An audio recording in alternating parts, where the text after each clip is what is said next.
Mamon official back to my channel. Hello বন্ধু, তোমরা কেমন আছো? আশা করি ভালো আছো। তো আমরা খুব একটা ভালো নেই।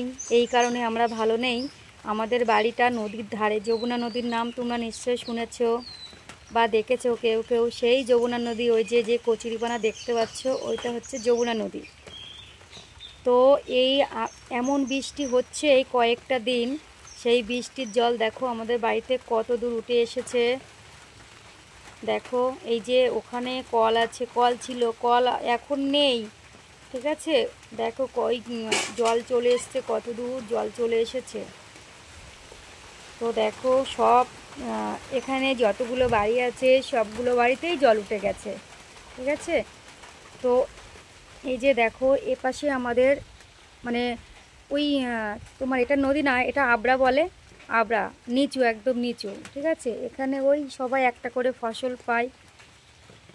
ঠিক আছে, একবার করে ধান হয় এরকম। আর তাছাড়া জল, এইটা সবসময় জলেই ডুবে থাকে। তো দেখো সব জায়গায় জল। তো আমাদের এখন চিন্তা ধরে গেছে, আমরা এখানে আদৌ এখন থাকতে পারবো কি না জানি না। তো খুবই অবস্থা খারাপ। দেখো এই যে পুরো নদীর মতন হয়ে গেছে একদম। এটা কিন্তু আবরা, কিন্তু পুরো মনে হচ্ছে নদী, কিন্তু নদী না। ঠিক আছে, দেখো সব মাছ মারছে। এই যে আমাদের রাস্তা, এটা ওই দিকে যাওয়ার রাস্তা, আর এটা হচ্ছে আমাদের রাস্তা। দেখো পুরো জল উঠে গেছে। ঠিক আছে, তো বাড়িতে তো জল উঠেই গেছে, ওইটুকু বাকি আছে, এইটুকু বাকি আছে। ঠিক আছে, তো জানি না, আমাদের হয়তো এখান থেকে উঠে চলে যেতে হবে। কোথায় যাব নিজেরাও জানি না। এই পর্যন্ত যদি আকাশটা থেমে যেত, বৃষ্টি না হতো, তাহলে হয়তো আমাদেরকে আর উঠতে হতো না। কিন্তু এখনও যেহেতু আকাশে খুব প্রচণ্ড মেঘ রয়েছে, তো আমাদের হয়তো এখান থেকে উঠে যেতে হবে। ঠিক আছে, কি পরিস্থিতি দেখো, কি পরিস্থিতির মধ্যে আমরা যে রয়েছি, তো আমরাই জানি। খুবই খারাপ পরিস্থিতির মধ্যে আমরা আছি। তো আমাদের বাথরুম, পায়খানা বাথরুমও সব বাড়িতেই পাই একই অবস্থা। পায়খানা বাথরুমে জল উঠে গেছে, খুব পরিস্থিতি খারাপ। এই পরিস্থিতি খারাপের মধ্যে আমরা যে কী করে এখানে আছি বা কী করে থাকবো নিজেরাও জানি না। ভাবতে পারিনি যে এতটা জল হয়ে যাবে। কালকেও এতটা জল ছিল না। আর এই উপরে যেসব সমস্ত জল আছে, ওই জল যদি সব ভাঙে নদীতে আসবে, তো একদম মানে বাড়িতে বারান্দায় জল উঠে যেতে পারে। এসব জমিতে পুরো জল। তো এখানে প্রত্যেকটা বাড়িতে জল উঠে গেছে, যে কেউ কারুর বাড়িতে যাবে সেরকম কোনো পরিস্থিতি নেই। ঠিক আছে, এমনই পরিস্থিতি হয়ে গেছে যে মানে সব জলাকার হয়ে গেছে এখানে। তো এই যে সেই যমুনা নদী আমি দেখাচ্ছি তোমাদেরকে, আমাদের বাড়ির ওখান থেকে দেখালাম, ওটা কচুরিপানায় আটা রয়েছে। ঠিক আছে, এই যে যমুনা নদী দেখো, দেখলেই ভয় লাগবে। এখানেই আমাদের জন্ম, কিন্তু এই নদীতেই আমরা কত স্নান করেছি, এপার থেকে ওপারে গেছি। তো এখন খুব ভয় লাগে, নদী দেখলেই খুব ভয় লাগে। এত স্রোত, আর মানে এত ওই মাঝে নদী কাটানোর পরে নদীটা আরও খারাপ হয়ে গেছে। ঠিক আছে, তো গভীর হয়ে গেছে, এখন দেখলেই খুব ভয় লাগে। দেখো নদীর জল, দেখো দেখলে ভয় লাগবে। ওপারে হ্যাঁ, ওই বাজার আছে, ওর ওপাশে বাড়ি আছে সব। এপার থেকে ওপারটা ওই পারের নাম হলো মাঠকুমড়া, আর এটা বাগনা। তো ওই মাঠকুমড়াটা এই বাগনার থেকে অনেকটা উঁচু। ঠিক আছে, তো আমাদের ঘরের উপর দিয়ে জল যাবে, তা ওদের ওই পারে জল উঠবে না, এতটাই উঁচু ওই পারটা।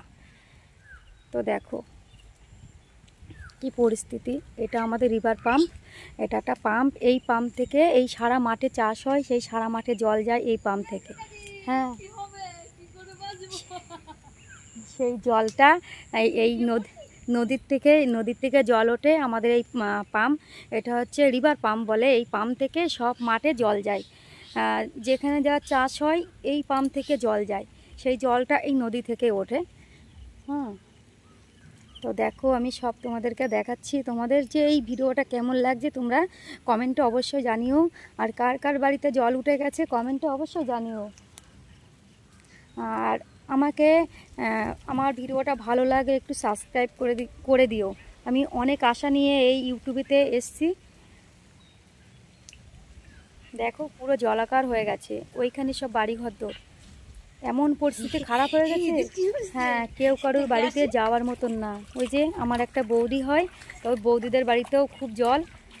তো তো কেউ কারোর বাড়ি কোনো যাওয়ার পরিস্থিতি নেই যে আমার বাড়ি, ওদেরকে আমার বাড়ি একটু জায়গা দেবো বা আমি ওদের বাড়িকে একটু আশ্রয় নেব, মানে কোনো পরিস্থিতি নেই, সেরকম কোনো পরিস্থিতি নেই এখানে। ঠিক আছে, তো এই খারাপের মধ্যে আমরা এখন আছি, খুব খারাপের মধ্যে আছি। এইটা আমাদের রাস্তা, এই রাস্তাটুকুই একটু শুকনো আছে, এই রাস্তাটুকুই আছে। তো কতদূর জল উঠেছে আমি তোমাদেরকে দেখাবো।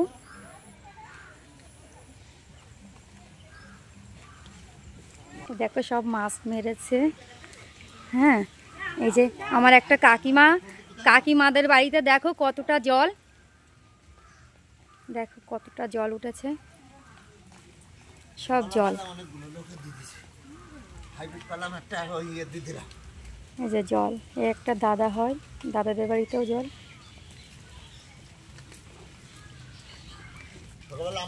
এই যে এই রাস্তাটা একটু জাগ্ন আছে, ঠিক আছে, এই রাস্তাটা একটু জাগ্ন আছে। তো এটা মনে হচ্ছে আজকের মধ্যে এটা উঠে যাবে। ঠিক আছে, তো এ পাশে দেখো, সেই বলছিলাম তোমাদেরকে আগে বললাম যে আবরা, এই যে সেই আবরা মনে হচ্ছে বাঙর মনে হচ্ছে। তোমরা কিন্তু কেউ বাঙর ভেবো না, এটা বাঙর না, এটা জমি, এখানে চাষ হয়। কিন্তু দেখো দেখো এখন বাঙরের মতন হয়ে গেছে। এ পাশেও তাই হয়েছে। ওই সাইডটি ওইগুলো সব বাড়ি, ওই যে বাড়ি ওইগুলো সব জল উঠে গেছে।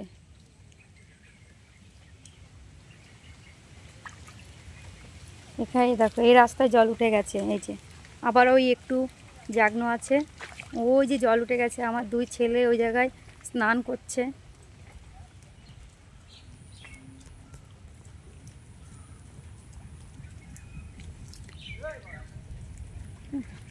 সব জলাকার হয়ে গেছে সব। তো আমাদের এই রাস্তায় জল উঠে গেছে, তো আমাদের খুবই যাওয়া আসার খুব অসুবিধা, এতটাই অসুবিধা। আমার ছেলেরা পড়তেই যেতে যাচ্ছে না, বা অনেক ছেলেপেলে পড়াশুনো করে, তাদের তো যেতে আসতে অসুবিধা হচ্ছে, বা প্রত্যেকটা বাড়ির পুরুষ মানুষরা কাজে যায়, তাদেরকেও যাওয়া আসা খুব অসুবিধা। কিন্তু কিছু করার নেই, যেহেতু এটা তো আকাশের জল। ঠিক আছে, যদি বৃষ্টি হতেই আছে হয়েই যায়, তাহলে তো কারো হাত না, না, এখন কি করা যাবে। তো এই কষ্টের মধ্যে দিয়ে আমরা আছি, পুরো জল। এটা চলে গেল, তো এটা চলে গেল।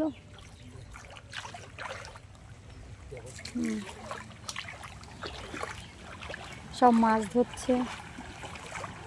এখনো যদি আকাশটা ভালো হতো,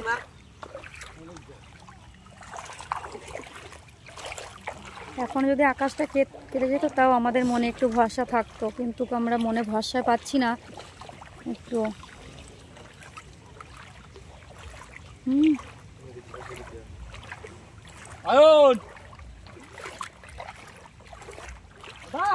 শুধু এবার যে জল হয়েছে তা না, আমরা প্রত্যেকবার কম বেশি এরকম ভুগি। তো এই 2-1 বছর হচ্ছে জল উঠেনি, কিন্তু এর আগে উঠেছে। আর 2000 সালে তো কোনো চিহ্নই ছিল না এই জায়গার, মানে আমাদের ঘরের চালের উপর দিয়ে জল গেছে। ঠিক আছে, তো এবারটা এইবার যে এই বন্যা হয়েছে, এর আগে 2 বছর হয়নি। ঠিক আছে, তো এবারটা আবার এই হলো। তো এখানে মানে কি বলবো, 6 মাস ভালো আর 6 মাস চিন্তিত থাকতে হয় যে জল হবে, বন্যা হয়ে যাবে, এরকম চিন্তিত থাকতে হয়। তো এটা আমাদের রাস্তা, আমি পুরোটা ভিডিও করে তোমাদেরকে দেখালাম যে আমরা কি পরিস্থিতির মধ্যে আছি। এই যে পুরো রাস্তা আমাদের, এই যে আমি আসলাম তোমাদেরকে দেখালাম পুরো রাস্তাটায় ওই যে জল, পুরো রাস্তাটায় জল।